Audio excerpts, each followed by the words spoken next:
রোজার আগে নির্বাচন, ভোটের ৬০ দিন আগে তফসিল ঘোষণা করা হবে।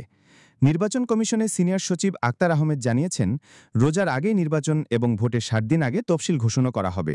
বৃহস্পতিবার ২৮ আগস্ট দুপুরে আগারগাঁওয়ের নির্বাচন ভবনে সংবাদ সম্মেলনে ত্রয়োদশ জাতীয় সংসদ নির্বাচনের রোডম্যাপ ঘোষণার সময় তিনি একথা জানান।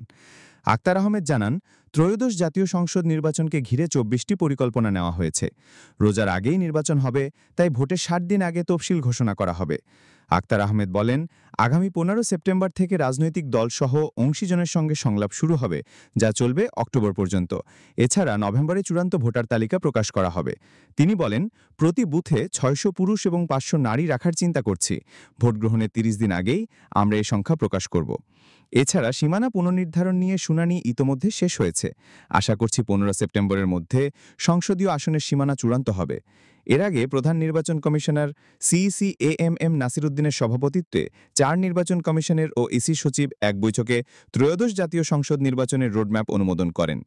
ইসির কর্মকর্তারা জানান, রোডম্যাপের নির্বাচনের প্রস্তুতিমূলক কাজগুলো কখন কোনটি শেষ হবে তা উল্লেখ রয়েছে। ওই সময়সূচি ধরে নির্বাচনের প্রস্তুতিমূলক কাজ শেষ করবেন ইসির সংশ্লিষ্ট কর্মকর্তারা। ইসি সূত্র জানায়, রোডম্যাপের সেপ্টেম্বর মাসে স্টেক হোল্ডারদের সঙ্গে বৈঠক শুরু করার ঘোষণা দিতে যাচ্ছে কমিশন। এছাড়া আইন সংস্কার, সংসদীয় আসনের সীমানা চূড়ান্তকরণ, নতুন রাজনৈতিক দল নিবন্ধন, পর্যবেক্ষক নিবন্ধন, ভোটার তালিকা হালনাগাদ, নির্বাচনী সামগ্রী ক্রয়, প্রবাসীদের ভোটাধিকার ও ভোটের ব্যালট ফর্ম সহ বিভিন্ন ধরনের খাম মুদ্রণ, ভোট কেন্দ্র চূড়ান্ত করা, ভোট গ্রহণ কর্মকর্তা নিয়োগ এবং নির্বাচনী প্রশিক্ষণ কোন সময়ের মধ্যে শেষ করা হবে তা উল্লেখ থাকবে রোডম্যাপে।